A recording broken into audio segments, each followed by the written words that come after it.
Esta é a história do dia da Rádio Observador. A amnistia espanhola e o dilema de Sánchez.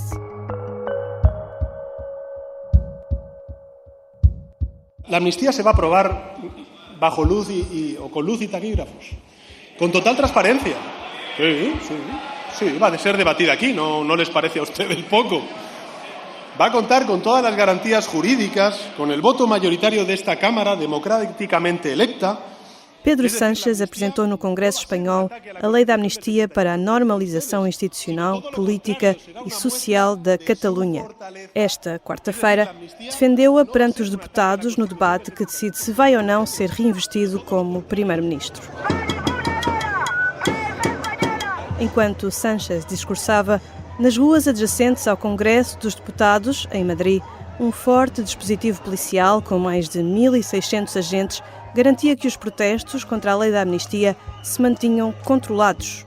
As manifestações na capital espanhola e noutras cidades do país arrastam-se há 12 dias. Mas afinal, o que é esta lei da amnistia? Quem é abrangido por ela e o que é que isto significa? Vou conversar com o investigador e especialista em política espanhola, Diogo Noivo. Eu sou a Teresa Abcacis e esta é a história do dia de quinta-feira, 16 de novembro.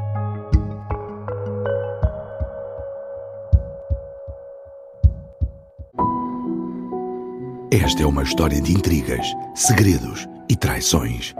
É uma história de agentes secretos e de um agente secreto em particular.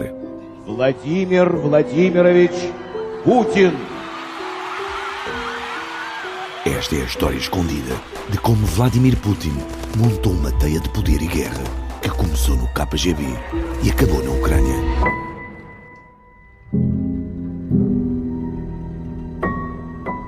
Um espião no Kremlin é uma série para ouvir em 6 episódios que faz parte dos Podcast Plus do Observador. Já pode ouvir todos os episódios no site do Observador, nas plataformas de podcast ou no YouTube. Os Podcast Plus do Observador têm o apoio da Onda Automóveis. Bem-vindo, Diogo Noivo. Olá, Teresa. Esta lei da amnistia em Espanha foi proposta por Pedro Sánchez para amnistiar quem e em que contexto? Foi feita para amnistiar os políticos envolvidos na conjura separatista que aconteceu em 2017. Estamos a falar de crimes de violação intencional da Constituição, de violação do Estatuto de Autonomia da Catalunha, de violação de decisões de vários tribunais, mas também abrange, e esta é uma das grandes surpresas desta lei de amnistia, a lei vai abranger um período de 10 anos, portanto anterior a 2017, cabendo nela, portanto, nacionalistas catalães que estão acusados de outros crimes, como peculato, corrupção, e alguns desses crimes não têm nada a ver com o processo independentista da Catalunha. E, portanto, é uma lei, dirão os socialistas, bastante generosa. Quem não está satisfeito com a lei dirá que é, evidentemente, um ataque à igualdade entre cidadãos, na medida em que toda a gente que se insere no espaço do nacionalismo catalão pode, ao abrigo desta lei, ver os seus crimes amnistiados, o que mostra que é uma amnistia feita à medida e, portanto, contrariando princípios elementares de qualquer Estado de Direito Democrático. Fala-se que a lei poderá abranger cerca de 300 pessoas, algumas até não independentistas, como por exemplo os 73 polícias acusados da violência nas operações para impedir o referendo de 1 de outubro.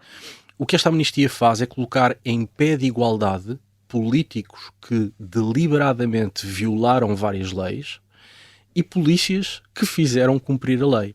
E este é um dos antigos sonhos do separatismo catalão, que é encontrar-se em pé de igualdade, se quiser, com o Estado espanhol ou com os representantes do Estado espanhol, quando, verdade objetiva, de um lado temos pessoas que violaram a lei e do outro lado pessoas que fizeram cumprir a lei. Esta lei amnistia os delitos cometidos entre 1 de janeiro de 2012 e 13 de novembro de 2023, no contexto das consultas ocorridas em 2014 e 2017. E entre os amnistiados há um mais conhecido, Carles Puigdemont, que era presidente do governo catalão e chegou a declarar a independència da Catalunha. Com a president de la Generalitat, assumeixo en presentar-los els resultats del referèndum davant de tots vostès i davant dels nostres conciutadans el mandat del poble que Catalunya esdevingui un estat independent en forma de república. Puigdemont saiu do país e ainda não voltou desde então. Sim, após declarar a independência da Catalunha, que, se não me falha a memória, durou 13 segundos, colocou-se na bagageira de um carro e fugiu para o estrangeiro. Tem estado na Bélgica, diz ele exilado, mas na verdade foragido da justiça espanhola. Era um homem que perdeu toda a força no separatismo catalão. Importa recordar que tanto o Junts per Cat como a esquerda republicana da Catalunha incendiaram as ruas catalãs prometendo independência, e Carlos Puigdemont, que era um dos heróis, uma das pessoas que mais bravatas tinha contra o Estado espanhol, na altura difícil escondeu-se num carro e fugiu. E, portanto, é um homem que perdeu muita da sua credibilidade junto da rua separatista, pois este homem que estava de capa caída, graças a esta amnistia e graças ao facto de Pedro Sánchez necessitar desesperadamente os seus votos para formar governo, Carlos Puigdemont consegue ressuscitar politicamente e, diria até, ser determinante na formação de um governo em Espanha. E talvez voltar ao país. Certamente, uma vez amnistiado, deixa de existir um mandato de captura e, naturalmente, não obstante os crimes que cometeu, vários e graves, e não obstante ter fugido, poderá regressar placidamente à Catalunha. O líder do PSOE fala em superar a fratura que se abriu a 1 de outubro de 2017 em Espanha. Naquele dia, tentou realizar-se na Catalunha um referendo pela independência. Nas ruas e nas assembleias de voto multiplicaram-se as imagens de confrontos com a polícia e a Guarda Civil que tentavam impedir o referendo.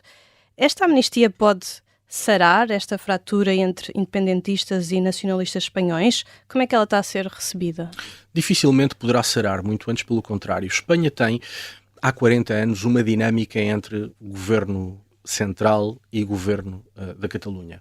O nacionalismo catalão, de tempos a tempos, extrema posições, adota posturas maximalistas, exigindo em troca concessões, poderes por parte do Estado Central. E o Estado Central, independentemente do governo ser de direita ou de esquerda, tem cedido sempre, convencido que cada cedência é a última. Portanto, há uma espécie de crença por parte do PSOE e do PP de que há um ponto de equilíbrio a partir do qual já não é preciso ceder mais à Catalunha porque a Catalunha ficará satisfeita. Ora, o que nós temos visto nos últimos 40 anos é que isso não é verdade. E nos últimos 4 anos, em particular, que governou Pedro Sánchez, nós tivemos cedências sem precedentes. Importa recordar que os separatistas catalães foram indultados. Importa recordar que Pedro Sánchez alterou o Código Penal à medida das exigências do separatismo catalão. Agora há amnistias e a resposta do nacionalismo catalão é sempre a mesma. Não estamos arrependidos, vamos repetir. E, portanto, a crença de que há uma espécie de estratégia de apaziguamento, que é possível pacificar a pulsão separatista, enfim, é uma enorme falácia que tem sido demonstrada errada, falsa ao longo dos últimos 40 anos, mas em particular nos últimos 4 anos. Nós em Portugal também tivemos recentemente uma amnistia, foi com a visita do Papa, que perdoou as penas dos jovens entre os 16 e os 30 anos. Aliás, este é um dos exemplos europeus citados no preâmbulo da proposta espanhola. Sim, mas é um exemplo, como tantas outras coisas nesta amnistia, um exemplo falacioso. Pedro Sánchez, aliás, no primeiro dia do debate de investidura, voltou a falar em Portugal e voltou a dar o exemplo das amnistias no âmbito das Jornadas Mundiais da Juventude. Esquece Pedro Sánchez e esquece o Partido Socialista Espanhol que na lei portuguesa que aprovou estas amnistias se excluem especificamente crimes contra a soberania nacional e contra a realização do Estado de Direito e crimes de peculato. Ou seja, a lei portuguesa exclui tudo aquilo que o PSOE em Espanha quer aprovar. E, portanto, recorrer a Portugal como exemplo é de uma enorme desonestidade. Já voltamos à conversa com o politólogo Diogo Noivo. Na segunda parte vamos falar do contexto político em que surge esta amnistia. Mas antes, um pedido. Se gosta da história do dia, não se esqueça de nos seguir na aplicação que habitualmente usa para ouvir podcast. Assim, não corre o risco de perder um episódio.